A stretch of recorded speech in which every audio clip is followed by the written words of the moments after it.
I mean, you played those New Year's Six games back when the BCS was a thing. That was a big deal because you were ranked really high, playing against another team that was ranked really high. LSU and Houston played in the Texas Bowl. LSU's not ranked. I'm not watching that game. I don't think anybody else is watching that game. When you get the SpongeBob joke, you have to make. Ryan Day tends to get way too conservative with his play calling. His play calling looks like he's playing not to lose. Michigan players are transferring. Of course, there are always certain players that you hate to see leave, and there are some players you're like, thank God. Hello and welcome to the Team Rivalry Podcast. On tonight's episode, we are talking about bowl games. Are there too many bowl games? We're going to talk about Ryan Day. Is he a CEO or a coach? He needs to pick one. And, of course, we'll talk about our Michigan Wolverines. Will they survive the transfer portal? That's all coming up tonight on our show. All that and more on the Team Rivalry Podcast. As always, I am your host, Cliff, and with me, as always, is the people's prognosticator. There's a throwback for you. This guy next to me, Mac. How are you, Mac? I'm good. Have I told you lately that Kyle Whittingham is greater than Ryan Day? I heard that somewhere. You did hear that. Oh, you heard that. See it. Because on the screen. when you log into this thing, this is what you were telling me, and I figure everybody watching right now probably needs to know. When you log into this thing that we're using to record the podcast, it announces Kyle Whittingham greater than Ryan Day has entered the chat. Yes. Boom. Very nice. Very nice. Even the robots know. I love it. Before we get into our topics, though, I got to bring up a couple of things. The first one is Indiana is the first and only team to break the round one bye curse. How cool is that? That is awesome. They also handed Alabama their worst bowl loss in school history. Ooh, that was the worst bowl loss in Alabama history. Yeah. Our Indiana did that. I'm so proud. I know, it's great. I love Aren't it. You just happy for it? That's great.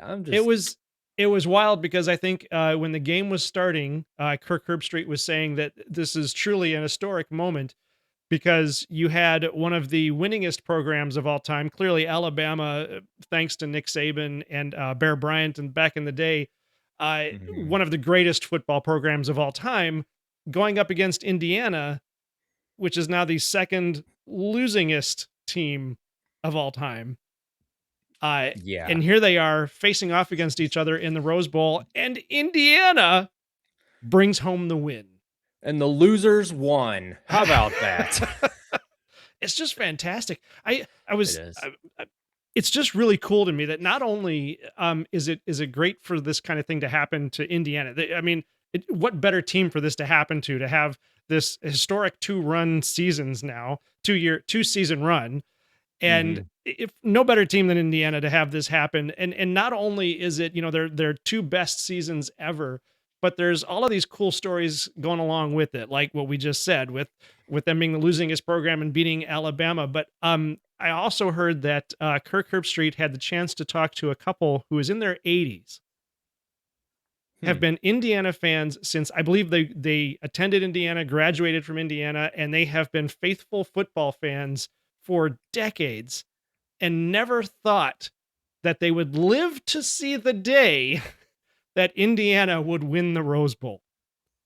And here it is. They were there. It happened. That's the story. That's incredible. All right. I know, it's awesome. Great. That's why you love this sport. That's just so cool. It's really awesome. But also, man, waiting 80 years for a Rose Bowl win. That's well, tough. Not the whole 80. They graduated in their 20s, I'm sure. Oh, all right. Are they are 80 or they graduated? Like, did they graduate they are in their 1920? 80s. No, that would be 105 years ago. That would be, yeah, I know. That was a joke. Gosh. All right. We're off to a hot start, aren't we? Math. What's our first topic? It's what's for dinner. By the way, thank you to all of our new subscribers. I hope we earn that subscription. We are actually, after we took a bit of a dip, I don't know, things fall off and you lose subs. We are now at our highest subscriber count ever at, I believe, I just looked at it, 2,337 subs. Thank you. We love doing this, and we love the fact that you guys love that we're doing this. So thank you for being out there. Thanks for watching. Thanks for commenting. But we don't love you because, honestly, we don't know you. And in fact, we just met, so it'd be weird. All right, let's wait until we're a couple of shows in, we'll get to know each other a little bit. Yeah. Then You maybe don't we want to could start be throwing around the L word. right. Yeah. You don't want to be too forward. You don't want Mm-mm. to, you don't want to be like over the top, like, on your first date saying, I love you. No, you don't want to That's, do that. you drive people away doing that. So You do. thank you for being here. Appreciate that. We do. Let's Respectfully, get of course. into, what was that? I said respectfully, of course. Respect. Good. Bowl games. Our first topic for the night. Are bowl games worth playing? Again, I'm going back to Kirk Herbstreit. Seen a lot of him lately. He calls these games, so he's That just makes there. sense.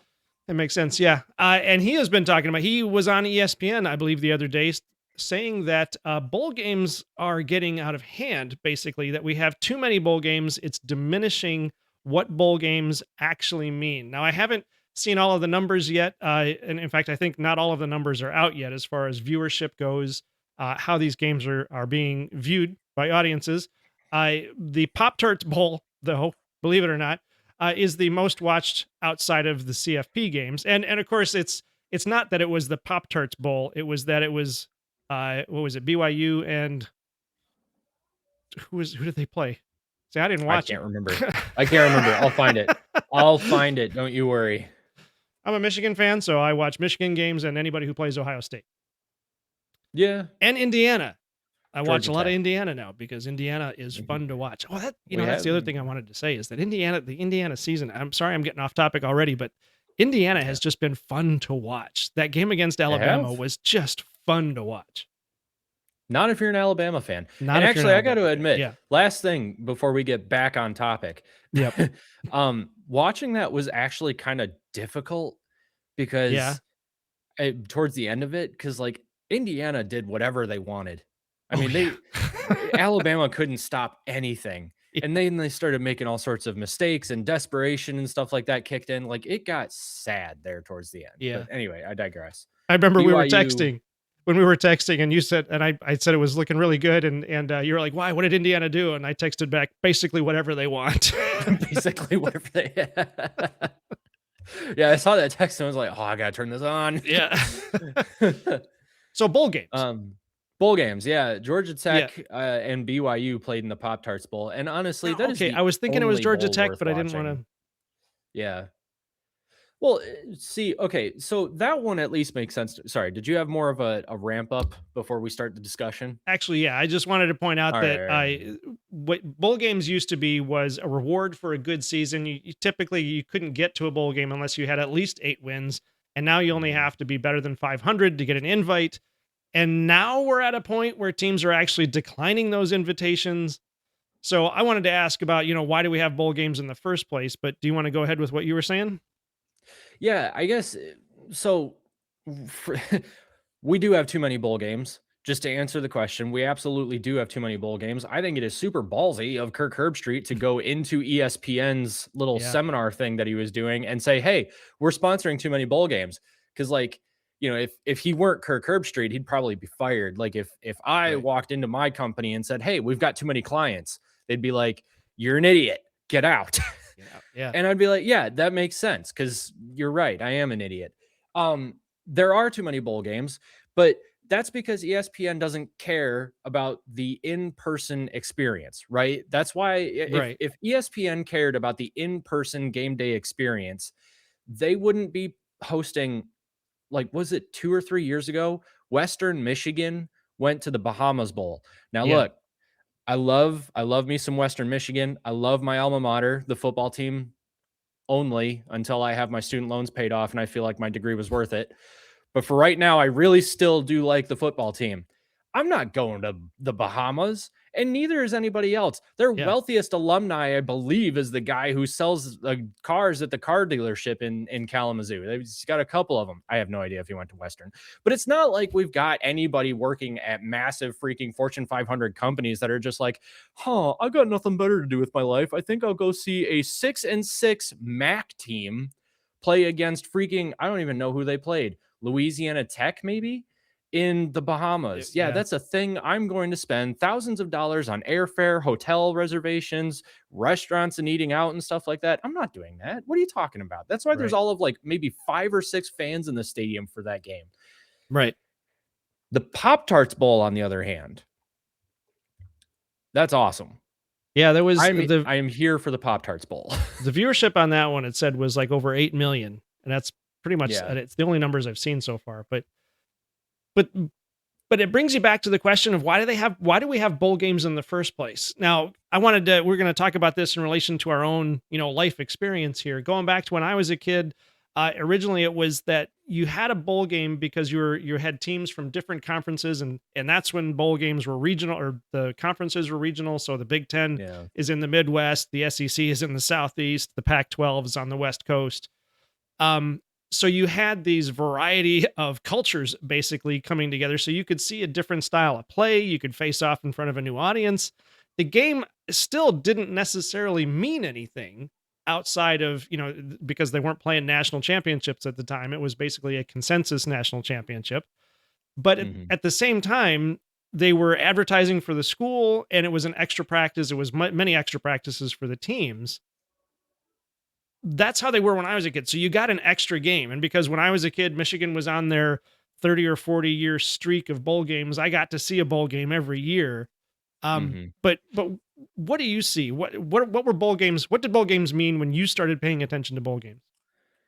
I mean, it was the New Year's Six with the BCS, and that was it. You had the Sugar Bowl, the Orange Bowl, the Rose Bowl, the Cotton Bowl, two other bowls, because that's what makes six. I can't remember the other two.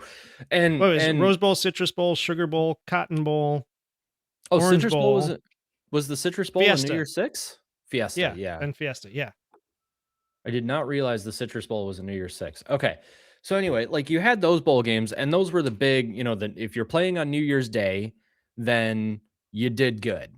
Okay, Mhm. then then that was a big bowl game, and that was worth playing in because it was the big game, and it was a sense of pride at that point. I mean, you still had opt-outs, here or there, but you didn't have like we have today where everybody's opting out for, oh, I think my foot might ache a little. I'm opting out. I can't take it anymore. You don't have that. You didn't have that kind of thing. Like I remember Right. when Michigan, was it 2011? Michigan went to the Sugar Bowl against Virginia Tech, and I don't think anybody opted out of that game. And I mean, Michigan was going into the game 10-2, right? Yeah. And Well, it was the first bowl game in 3 years, wasn't it? Oh, no, Rich Rod had a bowl game his last year. yeah, Rich Rod The had the 2010 Gator Bowl against Mississippi State where we got blown out like 52-14, I think it was. Right. Yeah. But I mean, I And don't then I don't think anybody opted out of either of those games, actually. right. I mean, so I'm surprised, frankly, this season that more players didn't opt out of the Citrus Bowl. I know Texas had basically their entire defense opt out, and they still, Michigan still couldn't do a whole lot, at Right. least not, into the second half anyway. But I mean, you played those New Year's Six games back when the BCS was a thing, and that was cool. That was a big deal because you were ranked really high and you were playing against another team that was ranked really high, and that was a big deal. And so it was a big game, and that's cool. But Yep. now, I mean, freaking look at that. Okay, so LSU and Houston played in the Texas Bowl. Now it was actually kind of a close game, but LSU's not ranked. And Houston, I guess, was 21. So I guess good for them. I'm not watching that game. I don't think anybody else is watching that game. Pittsburgh and East Carolina. Actually, I shouldn't say that. LSU is a big name, but Pittsburgh and East Carolina. You've got 8-5 going up against 9-4. Who cares? That's not even the worst example. Penn State and Clemson. Those are two really big names. They both went 7-6. I mean, Penn State fired their coach. Clemson just finished firing a whole bunch of coaches, except for Dabo Sweeney, who should probably be next. I watched maybe Ooh. 5 minutes of that game and got bored. Yeah. I just, it's just not. I don't get. Appalachian State 5-8 going up against Georgia Southern in the Birmingham Bowl. What is the Birmingham Bowl? I have no idea. What is that anyway? And why are they It's playing in it? yeah. And App State's 5-8. What are they even doing there? No, Yeah. there's too many bowls, but that's because ESPN doesn't care about the in-person experience. They only care about television, and with more games means more chances for ad revenue. That's it. Yep. So do bowl games even matter in the playoff era? I mean, in a sense, bowl games have reverted to their original meaning because of the playoff games. So now the individual or the non CFP bowl games have sort of reverted back to it's a chance for a little bit more exposure for the team.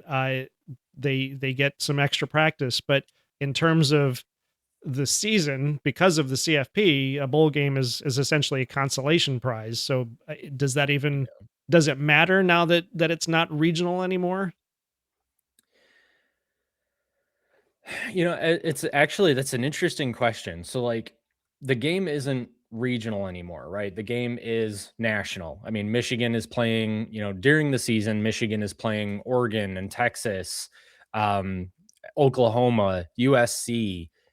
These are teams that Michigan would only have played in a bowl game. And even then, I don't think Mhm. Michigan ever played Oregon in a bowl game. Although, actually, now that I say that, Michigan did play Oregon, I believe, in Lloyd Carr's second to last year. Was it 2007 or 2006? It It was way was back it there, was yeah, because that around was like there. the last time Yeah. well, not one of the last times they played him, yeah. Yeah, and I don't think it went well. But in any case, under normal circumstances or average year to year, those are teams that Michigan wouldn't play during the regular season. They would only play during bowl season. And so bowl season was kind of neat because even if you went to, let's say, the Gator Bowl and you're 8-4, well, on the off chance that maybe Texas had a bad year too, then all of a sudden Michigan and Texas are in the Gator Bowl together. And that's kind of cool. Like as long as nobody opts out. Lloyd Carr's last year Mhm. was the 7-5 season, right? Or was it 8-4? I think I can't remember which what their record was, but they went to Like the Capital oh, One Bowl, I'm pretty sure. mhm, It was either the Capital One Bowl or the Gator Bowl against Florida, and Tim yeah. Tebow was on that team, and It was Florida 8 had and just come 4, off 8-4. Okay, yeah. and Tim Tebow was on that game on that team. He had just won the Heisman, and I believe Florida had just won the national title or was coming off. Maybe it was a couple of years or something like that. Anyway, Florida wasn't exactly like you know in the basement like they are now, and Michigan wasn't full on rich rod mode yet. So it was an intrigue. It was an intriguing matchup, even though neither team really had that great of a season, and Michigan ended up winning anyway, and it was a great game. Yeah, So that's the point where it's kind of like, okay, that's still worth it to me. But now, if you're not in the CFP, it just feels like it's not worth it unless maybe you're ranked or unless you've got like 8 or 9 wins and you're a big time program that just kind of dipped down, had a bad season or something like that. I That's about it. But when you've got yeah, freaking who was I just looking at? 5-8 Appalachian State yeah. in a bowl game. That's stupid. That's a participation trophy right there, and that's really dumb. This is okay, so this is a fun stat since you brought up Michigan and Oregon. So they played this, past season in 2024. Um, the game ended 38-17. Oregon was number 1 at the time. The last time they played was September 8th, 2007, and the score was very close to the same. It was 39 Oregon, 7 Michigan. So Michigan did a little better Mm, after 20 or after 17 years. nice. Yeah, We'll take it. we'll take it. Yeah. So the next thing we want to talk about, we're gonna shift over to Ohio State for just a few minutes here. I know on a Michigan channel we start talking about Ohio State, it gets a lot of people's hackles up. I don't know what a hackle is, but I know when they're up, their people are mad. So It gets our click through rate up because it's it engagement bait, and so people click. right. So we're Yes. gonna try to talk about Ohio State in the friendliest, most unbiased. I can't say it. We're gonna talk about Ohio State. Here we go. You suck. All right. Anyway, It's like quacking off. Your team sucks. You got to watch Quacking Off. That's their theme song. All right. So Biff Poggi has said. So let me introduce this way that I, unbelievably Ryan Day is taking a lot of flack for losing to Miami. The guy is 12 and Mm, 2 this season. yeah. Won a national championship last season. He loses to Miami, and Ohio State fans lose. Actually, I don't even know that it's Ohio State fans. The reaction I have been seeing is in the media. Paul Feinbaum is upset about it, but Paul Feinbaum is perpetually upset about everything. But even That's true. Ohio newspapers, 11 Warriors, Cleveland.com, the Ohio Dispatch have been saying disparaging things about Ryan Day. So don't blame Why? us. Here we go. Are I we want really to, I about to want to, defend Ryan Day? Man. sorry. As a Michigan fan, I think we owe it to Ohio State to defend their coach when their own state won't. Biff Poggi. It's not natural. I'm bringing Biff Poggi into this. So Biff Poggi said before the Citrus Bowl, and this is relevant. I'll get there. Hold on.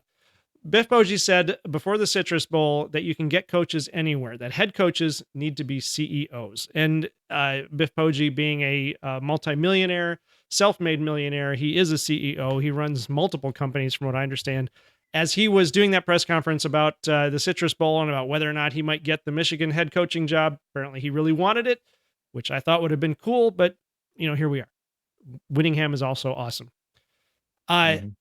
But he talked about a head coach being more of a CEO, that in this day and age, you're not talking about, this isn't high school football. It never was.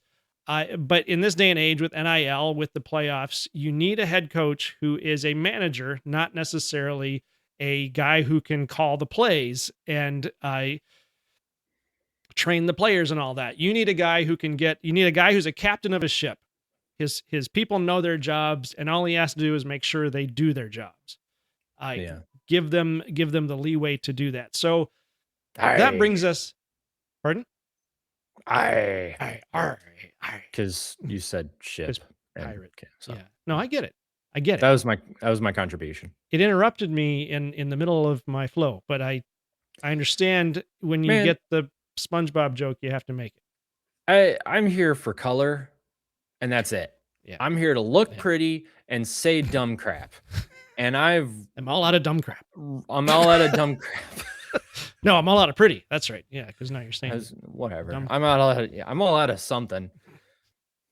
So Ryan Day was put in a bad situation when Hartline left for South Florida. Although he didn't leave, he was still there at the bowl game, and I kind of think that was part of the problem.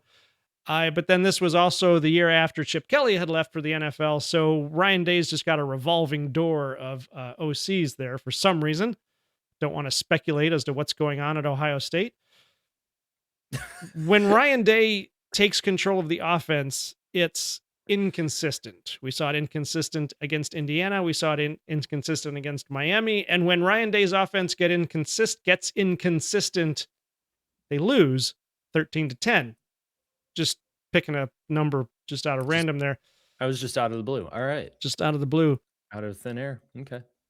So Day has now said, after losing to Miami, that they will do whatever it takes to get better. Mac, I know that you can't answer this question, but you will anyway, because I'm going to ask it, and it's an opportunity for you to talk about Ohio State. Do you think Day understands the CEO versus coach difference? I thought he did. I don't know. I thought he did. I mean, he brought in Chip Kelly. Chip Kelly's obviously a great offensive coordinator. They won a national title with him. Couldn't beat Michigan. Couldn't do that. So he's, not that great, but he won a national title. So there you go. And that was when Ryan Day was starting to act more like a CEO. Was it this year or last year they started talking about the look in Ryan Day's eye? Was that was this year? Yeah. Man, his look was like different a million years ago. His look was different. Yeah. You know what his look was after the Miami game? His look was, what just happened? Relatively similar to the look he got in his face after losing to Michigan 13-0 as a 3-touchdown favorite. What's going on? What happened? Anyway, they tried to plant a flag on our field, man. You can't do that. You can't do it. Stop trying to plant a flag. Okay, but it was really funny when Michigan was trying to defend their logo at midfield after getting blown out 29-7. Well, 29-9, 27-9. I don't know. Is that a blowout? But it was really funny because it's just like that's the most defense they played all day. I don't know. At that point, Ohio State deserved it. You won at our stadium. I know we planted a flag at your stadium, but you can't do it to us. We can do it, not you. We Right. can't. No, not you. Man, now I'm defending Day and ragging on Michigan. All right. So we need to get back on track here. Day did understand the whole CEO thing. He did. But then, I mean, against Michigan, he obviously tried to get cute. I mean, they talked about that with the players only meeting after the 24 Michigan game, was that the players were totally and completely pissed off about the play calling for that game. They said it was basically just a masterclass in hubris because Ryan Day was like, "No, we're going to beat Michigan at their own game because we're a tough football team." And they didn't. And so No. this season was kind of weird because there were a couple of different factors at play here. First off, Ryan Day, whenever he takes over the offense, like you said, they're inconsistent. This happens all the time from 2019, I think it was, to 2023, to 2023. Ryan Day was focused on the offense, or Ryan Day was in control of the offense, and his offense would always sputter in big games. I mean, they would be inconsistent. They'd win a lot for sure, and they weren't ever like straight up bad, you know, but they would lose some big games. I remember that Oregon game in 2021, obviously Michigan in 20 or Oregon in 2022, maybe. But obviously Michigan in 2021, Michigan in 2022, Michigan in 2023. Did they come in undefeated in 23? I can't remember. Um, but then now this season, the Big Ten championship against Indiana, the CFP against Miami. Last season was kind of weird because I mean, they did arguably better in the postseason than they were playing during the regular season to a point, against better competition for sure. But the problem was that Ryan Day, I think, Ryan Day tends to get way too conservative with his play calling in these big games. He tends to get in his head. He really starts to like his play calling looks like he's playing not to lose rather than to win. Yeah. And and that's kind of cliche. I think a lot of people would probably say that that's the case, but he tends to just take the safe option whenever he can, and that gives way too many opportunities to the opposing team to then take a risk themselves. And because you know that if you've got Ohio State with their tail tucked between their legs, then you can take all the shots you want because Ohio State's not going to. I believe it Mhm. was during the Miami game that Ohio State, Julian Sayin had someone open for a deep shot and didn't end up taking it. And I don't know if that was a Ryan Day thing or a Julian saying thing, because let's be honest, Ohio State's offensive line was doing great all season until they came up against a competent defensive line in Indiana and then Mhm. again in Miami. I mean, so yeah, I mean, like we've been saying all season long, Ohio State's offense hasn't played anybody. That turned out to be completely true because as soon as they come up against a defense with a pulse, Indiana, Miami, they don't do very well. Mhm. Julian Sayin was sacked, I believe it was 4 times during the regular season. Indiana doubled that in one game and then some, I believe. And then Miami added, I think, another 3 or 4 on top of that. I mean, it was a lot. In the first half. So Miami in the did it in the first first half, half. yeah. Yeah, I think in the Indiana game, it was, I wanna say 5 or 6 sacks. Yeah. And then, yeah, like the whole other, 12 games, it was 4 sacks total. Which kind of brings up another issue that Ryan Day has had with his offenses at Ohio State is that he gets these Lamborghinis and Ferraris out wide. He gets these incredible quarterbacks, uh, good running backs for the most part, although this season wasn't really fantastic for them just because Ohio State is a really high standard at running back. The offensive line, though, has been pretty sus under Mhm. Ryan Day. I mean, they have not done a whole lot in terms of that offensive line. And it's interesting because it's not like the offensive line is bad. It's just when they go up against a good defense, they don't play enough. They don't play well enough to beat good defenses, but they play well enough to beat basically everyone else. Mhm. And good defense is subjective too. Like Michigan this season, it wasn't a great defense, but it was a good-ish defense at times, usually. Yeah. Uh, Michigan couldn't do anything. Michigan didn't pressure Julian Sayin once. Julian Sayin had time to eat a bowl of popcorn and then find Jeremiah Smith in the end zone, like, and Mhm. probably share some popcorn with Jeremiah Smith. Julian Sayin seems like a nice guy, so I assume he shares his popcorn with his teammates. Um, Michigan couldn't do anything against him, but as soon as that offensive line goes up against a big, tough, hard nosed defensive line, they crumble every time, to varying degrees for sure. But Mhm. that's been a lasting problem under Ryan Day. And that's where I wonder, where do you see the difference in a Mendoza versus a Sayan? I don't want to knock these kids; they're both fantastic quarterbacks. There's no doubt there, Mhm. but Yeah. I think there's a fraction of a difference there, and that's why Mendoza won the Heisman and Sayan didn't, because when Sayan got pressured, he underperformed. When Mendoza got pressured, it just drove him to do better. Well, Mendoza, like, Mendoza's got a couple of advantages. I mean, first off, he's Indiana's offensive line is really good. I Hmm. think did they win the Joe Moore or was that Iowa? Iowa might have won the Joe Moore actually. I can't remember. But Indiana's offensive line is really good.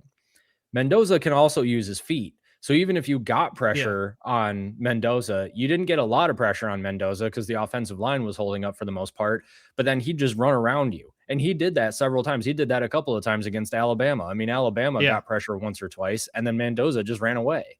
Right, and he's six Julian said, five, so he gets those yeah. legs moving, and there's just no stopping him. It's like, Devin Eh, Gardner. We used to call Devin Gardner quarter mile Gardner, because he'd run a quarter mile before he finally got moving forward. He'd run side to side for, yeah, a quarter mile before he'd finally actually make forward progress. Yeah. Yeah, So Julian Sane can't use his leg, or not can't, because he has on 1 or 2 occasions, but he's not really known for his scrambling ability or running ability. right, well, and that's it. He never got the opportunity to. He was so well protected, he never got the opportunity to perform under pressure Well, but until Indiana or Miami, and then when the pressure got to him, he couldn't keep up. he still doesn't have, like, again, not to knock the kid because the kid is accurate like Hawkeye, like, Oh, he's yeah, he's yeah, it's really, really amazing. good. Just using his legs, is just not a part of his skill set, and Mhm, that's, and it's not even like it's not fully a part of his skill set because he picked up a first down or nearly a first down against Washington. I think he mhm, ran at one point against Michigan, just had a wide open lane, but that's what it took was a freaking wide open lane mhm. and an easy ability to get out of bounds. But he's not going to be like, he's not going to be what we thought Bryce Underwood was going to be, where, oh, nobody's open, cool, I'll just take off for 10 yards. Right. Well, and I wonder, getting back to Ryan Day, I think this is where did he allow his did his OC, did Brian Hartline put Sand in positions where he could be tested? I mean, you would think that in practice, almost what they would have needed to have done was get rid of the O line and see if Julian Sand can outrun Ohio State's defense. It seems like Sand never got the opportunity to find out what it feels like to play under pressure. And I think once they get that Yeah. figured out, like next season, Julian Sand's going to be again, a step better. He's going to be Mendoza good. Yeah, yeah, maybe, But so yeah. yeah, so then that brings us back to Ryan Day. What does he need to do to get better? Because I find it fascinating that these media outlets from Ohio are saying, this has exposed the weakness in Ryan Day, that he benefits from a weak schedule. And that's how they were able to get the national championship last year. And again, they did what they were supposed to do. They won the national championship fair and square last year, but I think we have Mhm. to come to the realization that they didn't play the top 4 teams to win that natty. All 4 No, teams got lost in the first round bye. yeah, no, it's true. Yeah, that's true. I mean, well, except, I mean, they did play Oregon. Oregon was the top overall seed, weren't they? And they Yeah, they okay, so they trounced played one Oregon. of them, but the Yeah. rest of them were knocked out and they never got to play those top teams. So they essentially played a weaker playoff schedule than Michigan did. See, I don't know that I would. I don't know that I'm on board with you there. Because I mean, look, the last thing I wanna do is give Ohio State their flowers, but, I mean, the playoff last season, so Ohio State, the first game was Tennessee, right? Tennessee was pretty Yeah. good, and they trounced them. And then they go to the Rose Bowl against Oregon. Oregon, I mean, it was a close game at Oregon, earlier in the season between Ohio State and Oregon. Yeah. And if you remember at the end of that game, Ohio State was driving and Will Howard Yeah. Man, Will Howard, haven't talked about him in a while, decided to take a nap in the middle of the field. So, I mean, Right. Ohio State was driving and could have potentially won that game. Um, can't remember for the life of me. They played Notre Dame in the national championship. Notre They Dame had played just beaten Penn State. Yeah, they played Texas in the Cotton Bowl and then Notre Dame in the Yep. national championship. Yeah. I think both of those teams were pretty strong too. Notre Dame, I mean, obviously had the loss to Northern Illinois. But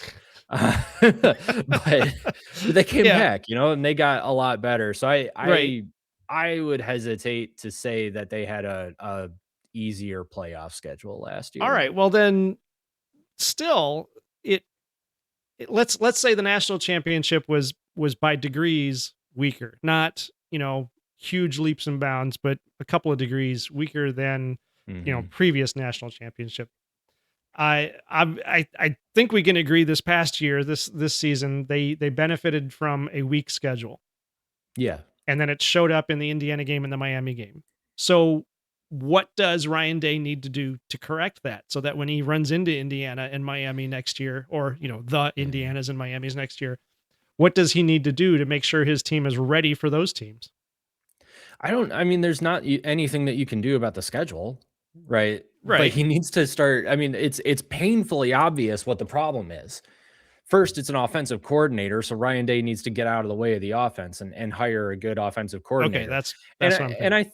I think that he will this offseason. This is a fairly important offseason for them. I don't think that if Ryan Day uh, has any sense, will think that going into 2026 that the offense he should run the offense because that would be a bad idea, frankly. Mhm. Um, and I guess I'll toss this in here real quick. I don't even think that it's necessarily because Ryan Day is that bad of an offensive mind because he was the offensive coordinator under Urban Meyer, wasn't he? Yeah, And those yeah, offenses were pretty good. yeah, Maybe Urban Meyer pushed him to be a little bit more liberal in the play calling or not as risk averse. But I mean, those offenses were pretty good with Ryan Day at the helm.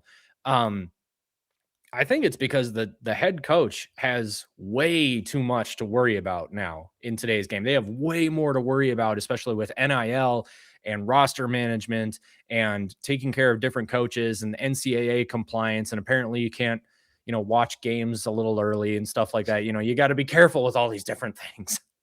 And so there's way too much going on. And then to add on offensive play calling and strategy on top of that is a yeah, lot for one guy. So delegate that to somebody else who can spend more time paying attention to that.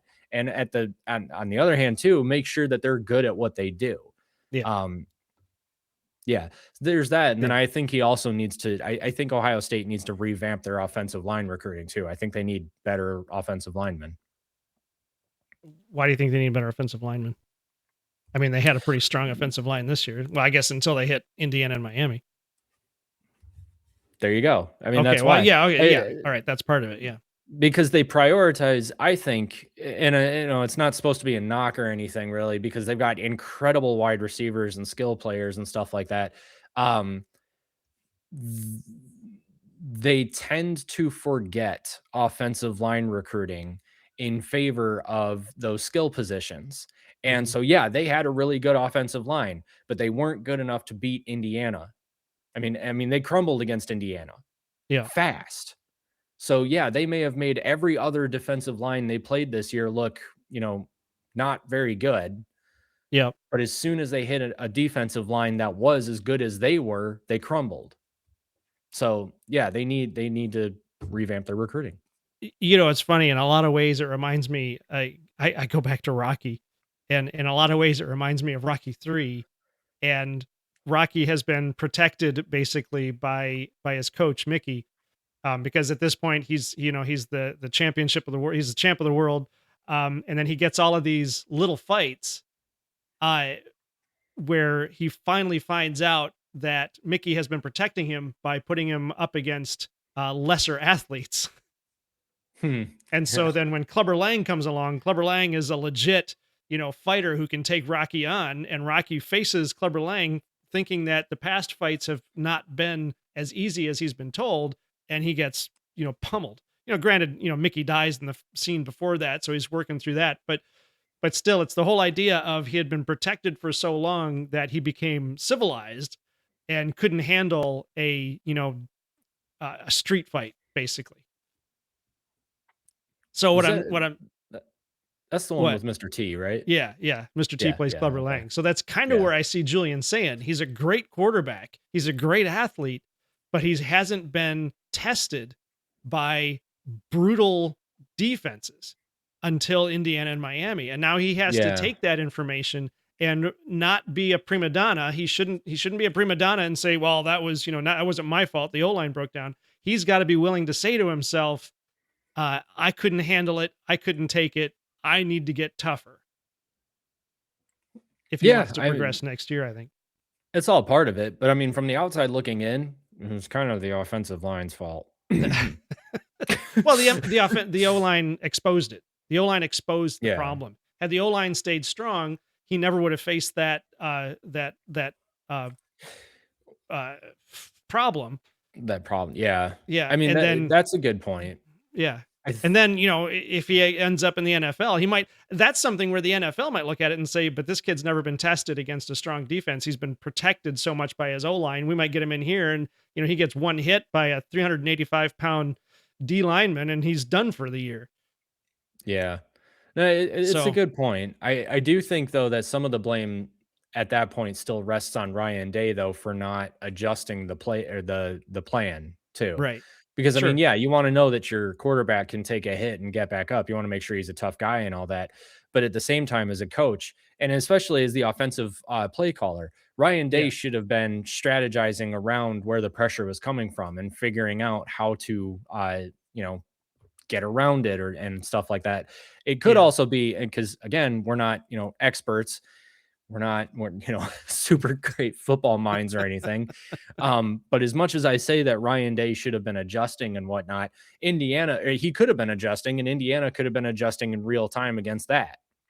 Yeah. So, you know, I think that there's blame to go around. All right. All right. Yeah. And they've got some players going into the transfer portal just real quick. Lincoln Kleinholtz is heading out. CJ Hicks, who is the 5-star, he's heading out.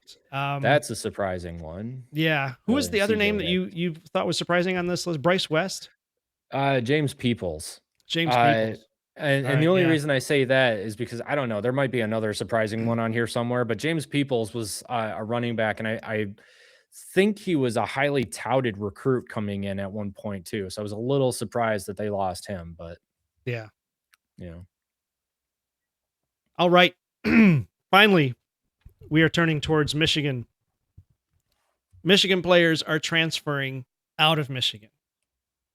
We have a new coach. Sharon Moore is out. New coach coming in. And it's not unexpected that we're going to lose a few players. You lose players anyway. The way things are now, players transfer all the time. mhm. So what we need to figure out is, are these players that we absolutely needed? Is it going to hurt? Is Kyle Whittingham? Why does that sound weird all of a sudden? Is it Kyle? It is Kyle. It's Yeah, Kyle Kyle Whittingham. Whittingham. Yeah. It's right there in my name, dude. I know. You say it so many times. I'm like, no, wait a minute. Is that right? So can Whittingham recruit to fill those gaps? One of our hopes was that Coach Whittingham would be able to keep the team intact. How important that is, I guess, remains to be seen. Like I said, players transfer every year. That's not a surprise. Players are transferring out of Ohio State, as we just said. Of course, there are always certain players that you hate to see leave, and there are some players you're like, oh, thank you. But Thank God. yeah. But here we are, and here is the incomplete list. And I'm gonna go through this list, and Mac, you let me know if you think this is a surprise or not a surprise, and will it hurt the team, and will they be missed? And whatever other information you feel like putting in there. Frederick I'll do my Moore. best. Yeah. He Frederick was the Moore. guy who scored is the heading out. touchdown in the Rose Bowl against Alabama, right? I believe so. I think he scored a lot of Yeah, touchdowns. I'm pretty sure. No, he just scored the one. Just the one? I'm pretty sure it was just the one. See, okay. Yeah, that's always weird because, I mean, it seems like we saw his name all the time, and not just because it's Sharon Moore name. I mean, But it seems like we saw Frederick Moore all the time. I'm pretty sure that he caught the pass that either tied the game or Michigan retook the lead in the Rose Bowl against Alabama in All right. 23. I'm pretty I sure that's who that is, and I apologize. think I that just might be realized my his. light went out, so I'm in the dark over here. Oh, jeez. Let's be honest. We've been in the dark a I've been long in the dark for a time. while. Yeah. Um, I'm just looking up his stats real quick to make sure that that's the same guy I'm thinking of. Yeah. I'm looking at this year's Receiver. stat sheet too, and I don't know that he even played. I don't know if he played this season. He started in 2024. He had 18 offensive snaps and 45 special teams snaps. He played in 4 games in 25, but he had no receptions. I think he actually left the team in October, if I remember correctly. Okay. Yeah. I thought I Um, remembered something about that he was already gone. So yeah, he hit the first transfer portal then. sometime. Oh Yeah, no, I'm sorry. well, When the transfer portal, there's one in January and there's one in April. Is that right? yeah, Yeah. yeah. There's a spring window and a winter window. Yeah, I so he left in October, so something else must have been going on there that I don't know what it was, but All yeah, right. he's gone. Next one on the list, your favorite, the guy you sing about, Samaj Morgan. If you haven't seen it, Mac did a Man. rap video. It's on our channel. Go look for It's it. on the There's a line channel. about Yeah. Samaj Morgan. Better pray to God that Samaj doesn't learn how to catch. And he did. He made a That's catch. great. He made a catch. He made a catch against Texas, right? Yeah. Yeah. Um, man.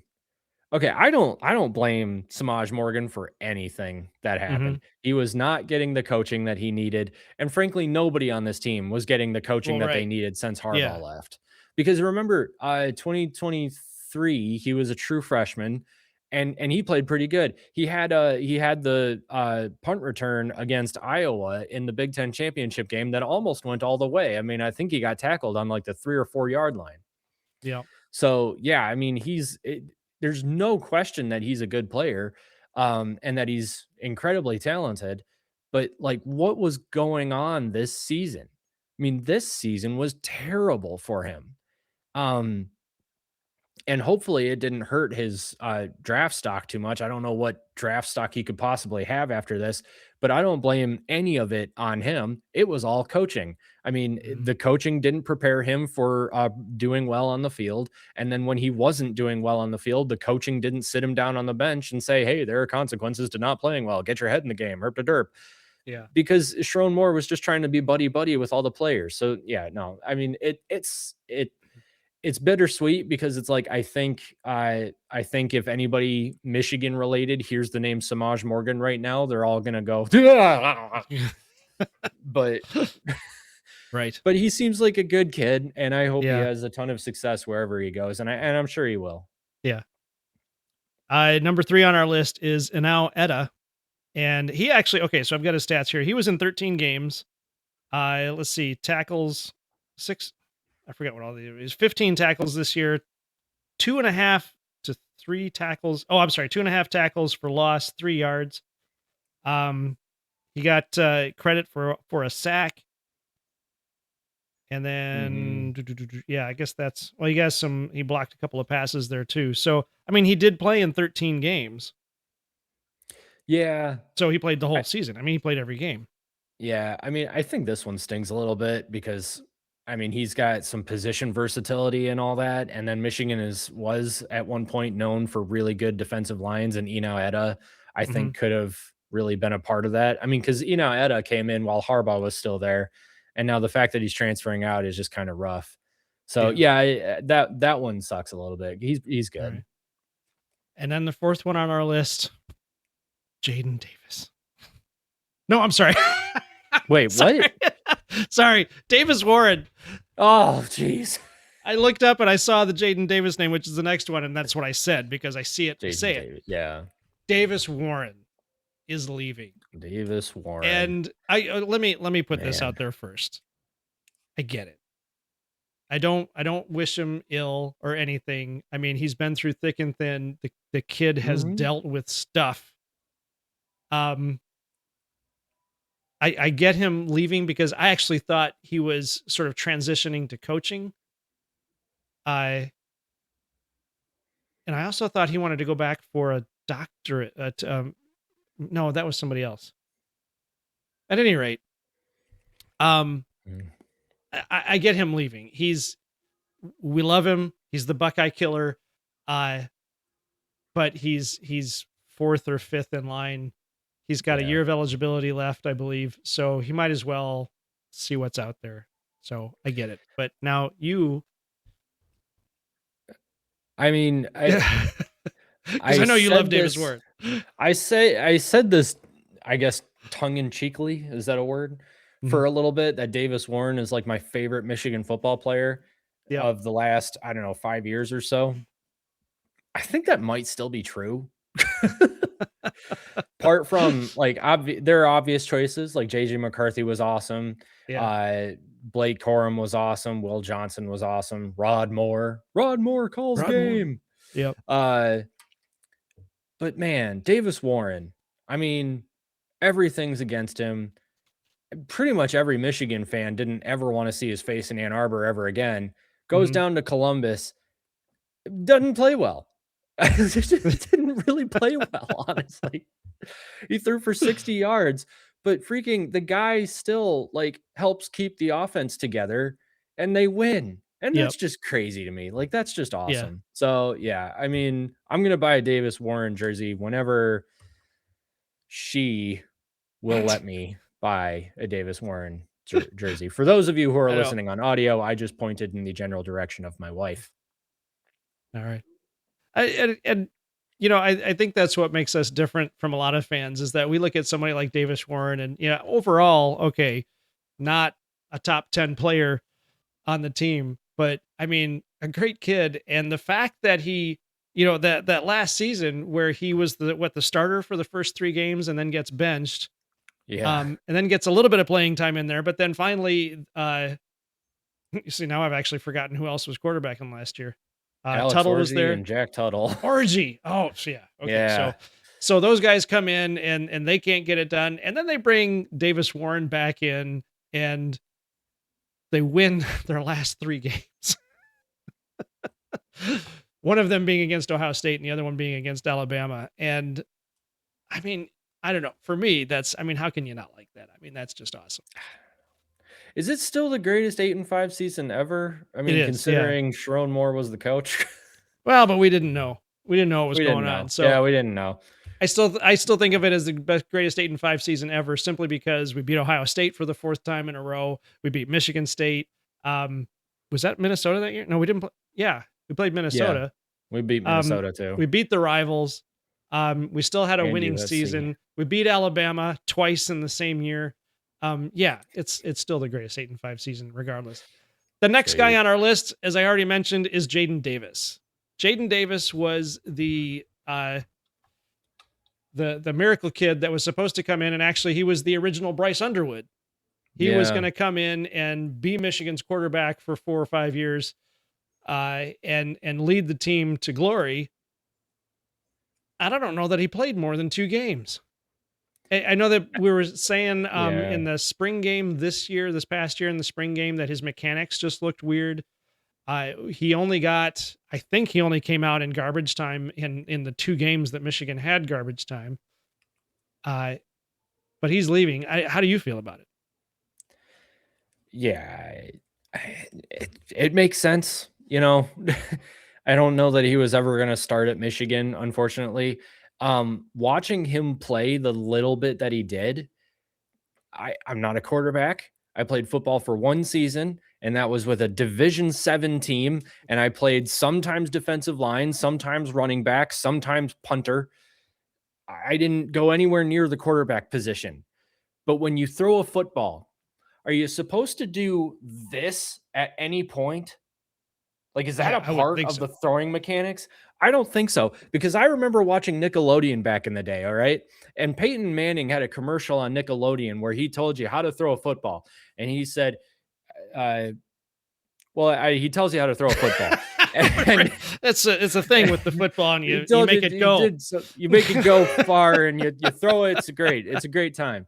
I can't remember how to do it. And I don't think Jaden Davis ever saw the commercial, frankly, probably because he's too young, but also because maybe he just doesn't watch Nickelodeon. Maybe he's a Cartoon Network guy, in which case Maybe, he yeah. can really get his butt out of Ann Arbor because Cartoon Oh, Network is just the worst. So it makes sense. It sucks. He was a good get on the recruiting trail. I remember everybody was really excited about him, but I mean, he has really yeah. bad throwing mechanics, and there was nobody here to coach him up. Michigan did not have a QB coach this season. So, Right. sure. Yeah. Wasted talent. Yeah. Wasted talent. Speaking of coaches, I want to shift over to the coaches that are coming in. So obviously, we all know Kyle Whittingham is coming in. He's our new head coach. Bryce Underwood is in desperate need of a QB coach. I say desperate, not that only because it's a lot of raw talent that is not being harnessed and honed. Uh, Mhm. so I didn't see the QB coach on the list yet, but what we have so far is Jay Hill, who is he'll be the new defensive coordinator. He was at Utah with Kyle Whittingham. He coached cornerbacks, tight ends, running backs, coordinating special teams throughout the 2013 season. 2014, he left to take the head coaching job at Weber State. Oh, I remember you talking about this already. Um, Mhm. he won 4 Big Sky championships. He was associate head coach in 2023 at BYU, and got the under head coach Kalani Sataki with his units ranking. I love this: 94th, 21st, and 22nd. The Cougars went 11-2 last season, 12-2 this year after a win over Georgia Tech in the Pop-Tarts Bowl on December 27th. Mm. How are you feeling about Jay Hill? I kind of want a Pop Tart now. I haven't had a Pop Tart in a while. We've talked a lot about the Pop Tarts Bowl today, and I kind of want a Pop Tart Bowl. Yeah. Yeah, I mean, everybody, I don't have a lot to say about it because I don't really know anything about him, but everything that I've heard from Michigan pundits to just general media have said that he is a very good get for Michigan, that him and Coach Whittingham work together extremely well, and that the defense is going to be very good under him. All right. The DB coach coming in is Gennaro Guilford. Guilford was at BYU since 2016, coached cornerbacks, added the pass game coordinator title to his name this past season. He was a grad student with cornerbacks and special teams in 2012 and 2013. But he's from BYU though, not from Utah. So how are we feeling about him? Mhm. I don't know. This is actually the first I've heard his name. Oh, all right. I forgot to read that article before we went on. We do research for you. No, we don't. Let's be honest. We don't care about you that much. Well, I had heard that No. he was pulling in guys from Utah and BYU that and what's funny is that the Utah folks are congratulating Michigan and saying how great it Mhm. is that he's coming here and we're going to love him. And the BYU folks are pretty mad Yeah. that Whittingham is stealing coaches from BYU. So I would venture that to mean that Gennaro Guilford is a good DB coach if they're mad that he's leaving.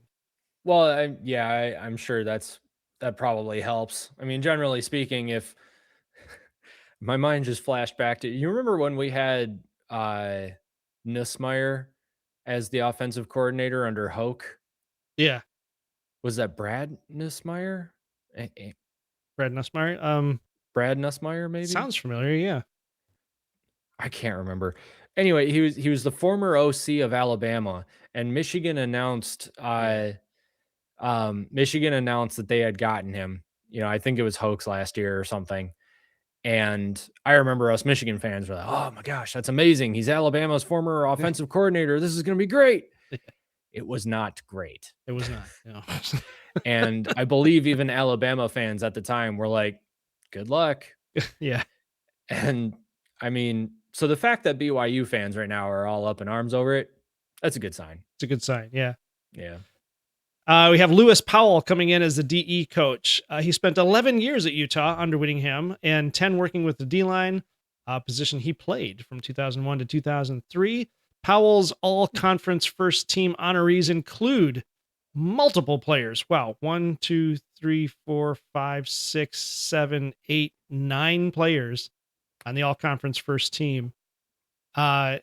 Also were named consensus All-American. His profile on the Utah Athletic Department. Oh, that's on his profile. It's Utah Athletic Department. I'm getting all this information from Anthony Broom, by the way. Just So if any of to it's let everybody wrong, know. it's his He's the one fault. who brought this all together. The last one that we've heard of so far is Alex Whittingham. And yes, they are related. He is the linebackers coach coming in. Whittingham, the son of Kyle Whittingham and nephew of tight ends coach Freddie Whittingham.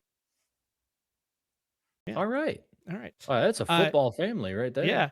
Has been part of the Kansas City Chiefs organization for 8 years. This is okay. So this is what's funny to me anyway, is that Kyle Whittingham bringing his son on. My very first thought is, well, how long has he been coaching? And then I remembered, wait a minute, Kyle Whittingham is 66. So his son is probably in his 40s. So he's been coaching for a while. But yeah, it turns out he's been with the Kansas City Chiefs for 8 years, 2 years as a defensive assistant, 5 years as a defensive quality control coach, and was the assistant defensive line coach this past season. During his time in Kansas City, he was part of 5 Super Bowl appearances and 3 championships. How do you control quality on a football team? I mean, do you like, I don't because know. when you do QA, like, when you do a quality assurance check, at my company, you're like, did you set up the campaigns properly and stuff like that? You did. Great.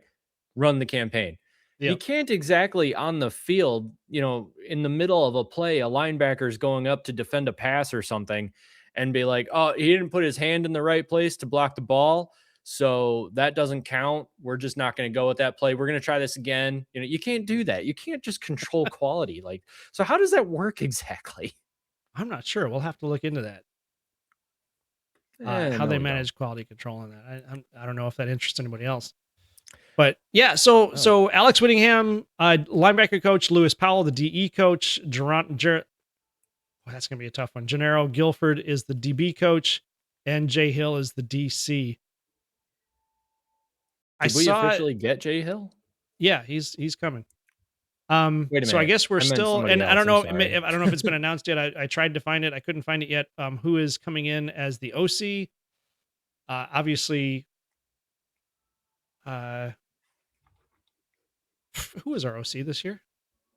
Why am I forgetting? Wink Martindale was Holy crap. Chip Lindsey. There we go. Yeah, I forgot his name too. This whole season, just all of it, just like it went up in flames with Sharon Moore. It's like, I don't know who was doing what. I feel like we were sleeping all season. Good grief. Well, Biff Poggi. That's what I remember. That's all I can remember now. Yep. Wink Martindale.